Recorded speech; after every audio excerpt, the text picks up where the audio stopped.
Hello friends, welcome back my YouTube channel. दोस्तों, आज मैं आप लोगों को बताऊंगा कि बैंक ऑफ इंडिया में आप अपना जीरो बैलेंस सेविंग अकाउंट को ऑनलाइन कैसे ओपन करिएगा। दोस्तों, बैंक ऑफ इंडिया आप लोग के सामने पहले ऑनलाइन सेविंग अकाउंट को ओपन करने का ऑप्शंस नहीं देता था, लेकिन अब आप लोग के सामने बैंक ऑफ इंडिया ने एक नया अपॉर्चुनिटी आप लोग के लिए दिया है, जहाँ पर आप घर बैठे ही अपना एक बैंक अकाउंट को ओपन कर सकते हैं। आपको कहीं भी जाने की आवश्यकता नहीं है, आपका वीडियो केवाईसी भी घर बैठे ही होगा। और यहाँ तक मैं आपको ये भी बता दूँ कि वीडियो केवाईसी के साथ साथ आपको इंस्टेंटली डेबिट कार्ड जो है सो 5 दिनों के अंदर आपके पास पहुंचा दिया जाएगा। तो चलिए दोस्तों, इस वीडियो को स्टार्ट करते हैं। वीडियो स्टार्ट करने से पहले यदि वीडियो अच्छी लग जाए तो वीडियो को लाइक कर देना, और इस अनाथ भाई राघव को लेकर यूट्यूब चैनल टेकी सपोर्ट को सब्सक्राइब करना बिल्कुल भी मत भूलिएगा। तो चलिए दोस्तों, वीडियो स्टार्ट करते हैं।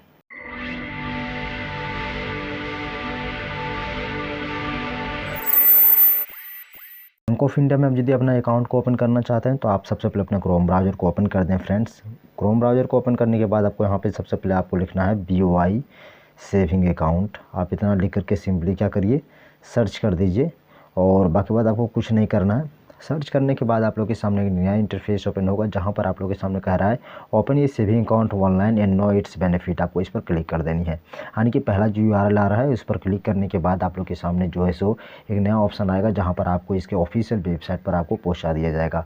अब इनके ऑफिशियल वेबसाइट पर आने के बाद आपको इसे नीचे स्क्रॉल करनी है, और यहाँ पर आपको सेविंग अकाउंट को ओपन करने के सारे बेनिफिट्स के साथ साथ आपको यहाँ पे अप्लाई नाउ पर एक ऑप्शन मिल जाता है, जहाँ पर आप जाकर के अपना अप्लाई कर सकते हैं। सबसे पहले आपको मैं यहाँ पे इनके बेनिफिट्स को बता देता हूँ। बाकी बात अप्लाई करना तो कोई बड़ी बात है नहीं, आप भी कर सकते हैं, इसमें कोई दिक्कत नहीं है। तो इसका बेनिफिट आप देख लीजिए। यहाँ पे आप सबसे पहले आपको यहाँ पे बेनिफिट दिखा दें तो आपको यहाँ पे कंपटीटिव इंटरेस्ट रेट जो है सो काफ़ी ज़्यादा बढ़िया रहता है। हैज़ल बैंकिंग जो है तो आपको ज़्यादा अच्छा है, और यहाँ पे आपको कोई भी हिडन कॉस्ट नहीं मिल रहा है। मेरा कहने का मतलब ये है कि यदि आपको डेबिट कार्ड का चार्ज देना पड़ रहा है तो यहाँ पर नहीं लगेगा। और साथ में आपको यहाँ पर डिलीवरी चैनल्स अवेलेबल है, यानी कि यदि आपका डेबिट कार्ड है तो आप अपने डेबिट कार्ड के चैनल्स को एक इंटरनेशनल या तो डोमेस्टिक, ये दोनों में आप सेट कर सकते हो। बाकी बाद नीचे और भी बैंक अकाउंट है, लेकिन ये सभी बैंक अकाउंट को यदि आप ओपन करना चाहते हैं तो इसके लिए आपको ब्रांच जाना पड़ेगा। बट आप लोग के सामने एक बैंक अकाउंट को ओपन करने के लिए, यानी कि एक सेविंग अकाउंट को ओपन करने के लिए आपको ऑनलाइन ओपन करने का एक सेक्शन दिया है, जहां पर आपको क्लिक करनी है। इस पर क्लिक करते ही आप लोग के सामने एक नया ऑप्शन ओपन होगा, जहां पर जाकर आपको सारे डॉक्यूमेंट्स आपको फिलअप करनी होगी। यदि आप अपने बैंक ऑफ इंडिया में यदि अपना अकाउंट को ओपन करना चाहते हैं तो आप सबसे पहले इसके नोटिफिकेशन को अलाउ कर दें। बाकी बाद इसको नीचे स्क्रॉल करनी है, और यहाँ पे अप्लाई नाउ का एक ऑप्शन मिलता है। उसके बाद आपको यहाँ पे ट्रैक स्टेटस का भी एक ऑप्शन मिलता है। लेकिन इसके बाद मैं आपको बता दूँ, नीचे यहाँ पे आपको एलिजिबिलिटी के बारे में बोल दिया जाता है कि आपको ये अकाउंट को कौन कौन ओपन कर सकता है और कौन कौन ओपन नहीं कर सकता है। सबसे पहले यहाँ पे मैं बता दूँ कि saving account can be open only, आपको यहाँ पे इंडिविजुअल वही लोग ओपन कर सकते हैं जो RBI के साथ कनेक्टेड। आने के मेरा कहने का मतलब ये है कि इंडिविजुअली इसे ओपन किया जा सकता है। बाकी बात आपको यहाँ पे वीडियो को वैसे भी इस सेविंग अकाउंट को में देखा जा रहा है, और नीचे आपको यहाँ पे हिंदू अनडिवाइडेड फैमिली भी इसे ओपन कर सकते हैं। Foreign national residency in India, यानी कि आप यदि इंडिया में रह रहे हैं, यदि पहले से आप दूसरे कंट्री में रहते थे लेकिन आप यदि इंडिया में रह रहे हैं तो वो भी ओपन कर सकता है। और ये प्रेजेंटली जो है सो ऑनलाइन अकाउंट आपको ओपन करने का सेक्शन देता है, जहाँ पर आप अपना ऑनलाइन अकाउंट कर सकते हैं। इसके लिए आपको पास जो उम्र अपनी होनी चाहिए वो 18 साल होना चाहिए, और उससे ज़्यादा होना चाहिए, और आपके पास आधार कार्ड और पैन कार्ड भी होना बहुत ज़रूरी है। ये दोनों ऑफिशियली वैलिड डॉक्यूमेंट्स आपके पास है तो आप ओपन कर सकते हैं।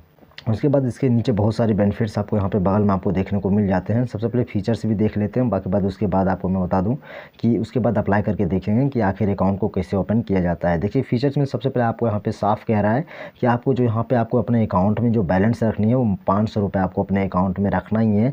यदि 500 से कम हो जाता है तो आप पर चार्ज किया जाएगा। नीचे आपको यहाँ पे कह रहा है कि पर्सनल एक्सीडेंट डेट आपको 30 लाख तक आपको मिलेगा, यानी कि 30 लाख तक आप यदि एक्सीडेंटल आप कहीं भी एक्सीडेंट कर जाते हैं तो आपको 30 लाख रुपये आपको बैंक के द्वारा प्रोवाइड की जाएगी। बाकी बात आपको यहाँ पे debit card free of cost, यानी कि आपको डेबिट कार्ड का कोई भी चार्ज नहीं लगेगा। 1 साल के लिए आपको कोई भी चार्ज नहीं लगेगा। आप बेफिक्र आप अच्छी तरह से इसे यूज़ कर सकते हैं। एनुअल चार्ज भी 1 साल में आपको नहीं लगने वाला। बाकी बात नीचे आपको यहाँ पे बहुत सारे बेनिफिट्स आपको दिए गए हैं जो आप अच्छी तरह से रीड कर सकते हैं। अब आपको अप्लाई करनी है यदि, तो आपको अप्लाई करने के लिए आपको यहाँ पे अप्लाई नाउ का एक ऑप्शन मिलता है, आप इस पर क्लिक कर दीजिए। अब यहाँ पे नेक्स्ट स्टेप में आपको यहाँ पे ये कह रहा है कि सबसे पहले आपको अपना मोबाइल नंबर का वेरिफिकेशन करनी है। तो मोबाइल नंबर का वेरिफिकेशन करने के लिए आपको यहाँ पे 10 डिजिट का जो आपका मोबाइल नंबर है वो आप यहाँ पे इंटर कर दीजिए। तो मैं यहाँ पे इंटर कर दे रहा हूँ, लेकिन इससे पहले मैं आपको यही कहूँगा कि मैं अपना अकाउंट पहले ऑलरेडी अपना बैंक ऑफ इंडिया में ओपन कर चुका हूँ। इसके रिलेटेड मैंने बहुत सारे वीडियोज़ बनाए हैं, इनके मोबाइल बैंकिंग पर भी मैंने बहुत सारे वीडियो पहले बना दिया हूँ। तो अपना ही अकाउंट में फिर से दोबारा इसमें ओपन नहीं कर सकता, लेकिन देखता हूँ यदि ट्राई होता है और यदि अकाउंट ओपन हो जाता है तो मैं आपको यहाँ पे पूरी तरह से लाइव आपको ओपन करके दिखा रहा हूँ। तो उसके बाद आपको यहाँ पे कंटिन्यू पर क्लिक करनी है, और क्लिक करने के बाद आपके रजिस्टर्ड मोबाइल नंबर में OTP भेजा जाएगा। उस OTP को आपको यहाँ पे सिंपली दर्ज करनी है। तो ये OTP आपके पास 1 मिनट तक आपका रहेगा, उसके बाद आपको फिर से रीसेंड किया जाएगा। तो OTP तो मेरे पास आ चुका है 169883। मैं अच्छी तरह से इंटर कर देता हूँ। अब इंटर करने के बाद आप लोग के सामने बैंक ऑफ इंडिया का जो यहाँ पे लोगो है वो दिखने लगेगा। बाकी बाद कुछ समय वेट करना है। अब आप लोग के सामने यहाँ पे आपको अपना email ID, valid email ID आपको देना पड़ेगा जो आपका अभी एक्टिव है। मेरा कहने का मतलब बहुत सारे लोग ईमेल आईडी जो अपना देते हैं वो डेड ईमेल आईडी देते हैं, लेकिन आपको यहाँ पे वही ईमेल आईडी आपको देनी पड़ेगी जो अभी आप यूज़ कर रहे हैं, ताकि सारा इन्फॉर्मेशन आपके बैंक अकाउंट के सारे इन्फॉर्मेशन जो है उसी ईमेल आईडी में आपके पास आ जाए। तो यहाँ पे मैं वो ईमेल आईडी दे देता हूँ। बाकी बाद आपको यहाँ पे नीचे आकर आपको फिर से कंटिन्यू पर क्लिक कर देना है। अब आपको यहाँ पे अपने ईमेल आईडी को वेरीफाई करना होगा। वेरीफाई करने के लिए आपके पास ईमेल आईडी में एक OTP आएगा, उस OTP को आपको यहाँ पे दर्ज करनी है। तो सबसे पहले मैं यहाँ पे अपने उस OTP को अच्छी तरह से दर्ज कर देता हूँ।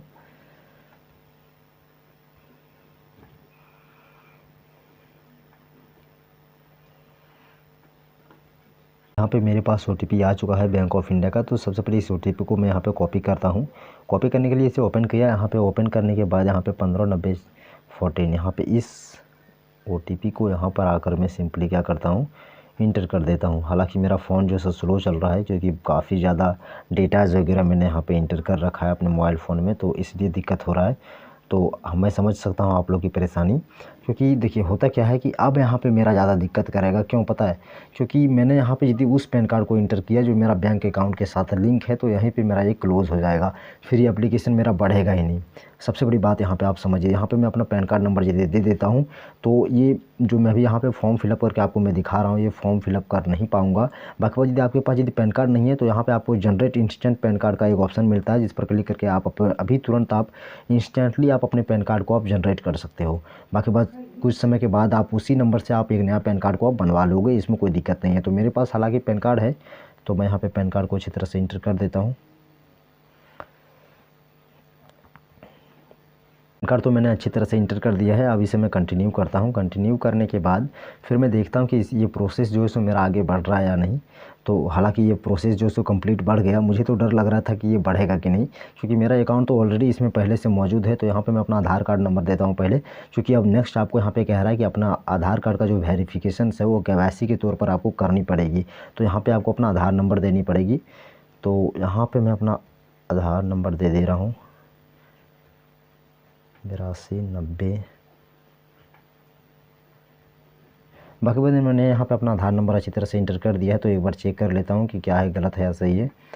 चलो ठीक है। अब यहाँ पे वेरीफाई पर क्लिक कर देता हूँ। वेरीफाई पर क्लिक करने के बाद यहाँ पे मैं आपको एक चीज़ बता देना चाहता हूँ कि आपके रजिस्टर्ड मोबाइल नंबर में जो आपका आधार कार्ड में जो आपका मोबाइल नंबर रजिस्टर्ड है वो आपके पास होना चाहिए, क्योंकि उसके पास आपको OTP भेजा जाएगा। उस OTP को आपको यहाँ पे दर्ज करनी पड़ेगी। मेरे पास OTP आ चुका है, इसलिए मैं यहाँ पे इंटर कर दे रहा हूँ। बाकी बाद आपके पास यदि OTP आ गया है तो आप भी अपना इंटर कर दीजिए। अब आप लोग के सामने एक नेक्स्ट प्रोसेस आएगा, जहाँ पर आपको अपना एड्रेस का सारा डिटेल्स आपको देना पड़ेगा। ये जो सभी आप यहाँ पे जो सारा डेटा दे रहे हैं, ये सारा डेटा अभी आपका बेसिक इन्फॉर्मेशन है। बाकी बाद इसके बाद आपको जो है सो नेक्स्ट इन्फॉर्मेशन आपको यहाँ पे बता दिया जाएगा। तो दरअसल यहाँ पे मैं आपको बता दूँ, जो होना था वो हो ही गया। मैं पहले भी जान रहा था कि मेरे पास यहाँ पे अकाउंट ओपन होने वाला नहीं है, क्योंकि यहाँ पे मुझे साफ कह रहा है कि एग्जिस्टिंग रिलेशनशिप फाउंड, यानी कि बैंक ऑफ इंडिया के साथ मेरा पहले से रिलेशनशिप है। मेरा ये कहने का मतलब ये है कि मैं जो अपना जो इस अकाउंट को ओपन करने जा रहा हूँ ये नहीं होगा, क्योंकि मेरे पास बैंक ऑफ इंडिया का एक अकाउंट ओपन हुआ है पहले से ही। 47860880 जो यहाँ पे नंबर दिखा रहा है ये मेरा अपना अकाउंट नंबर है, और इस अकाउंट नंबर पर मेरा भी अकाउंट चालू है। तो यहाँ पे कह रहा है कि existing to bank account customer, यहाँ पे इसलिए कह रहा है क्योंकि मेरा इसमें अकाउंट ओपन हुआ है।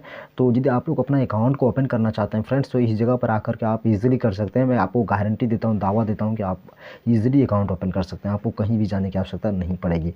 तो आप इजीली इस सारे प्रोसेस को फॉलो करिएगा, और मैं आपको गारंटी देता हूँ। लेकिन इनके बीच में यदि आपको कहीं दिक्कत होती है तो आप मुझे कमेंट सेक्शन में बोलिएगा, तो मैं आपको सारे सवालों का जवाब दूंगा। तो 24 आवर्स में आप लोग के लिए रेडी रहूँगा। जब भी आप मुझे कमेंट करके कहिएगा कि सर मेरे पास ये दिक्कत हो गई, तो मैं सारे आपकी दिक्कतों को सॉल्व करूँगा। क्योंकि मैं बैंक का कस्टमर पहले से भी हूँ, तो बैंक के बारे में मुझे ज़्यादा जानकारी है, इसलिए मैं आप लोग को बोल रहा हूँ।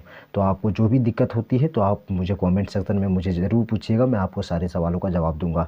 और ख़ासकर आप यदि बैंक ऑफ इंडिया के बारे में पूछते हैं तो मैं आपको और भी बढ़िया जवाब दूँगा। तो दोस्तों इस वीडियो को देते विराम, और मिलते हैं आप लोगों के साथ नेक्स्ट वीडियो में। तब तक के लिए धन्यवाद।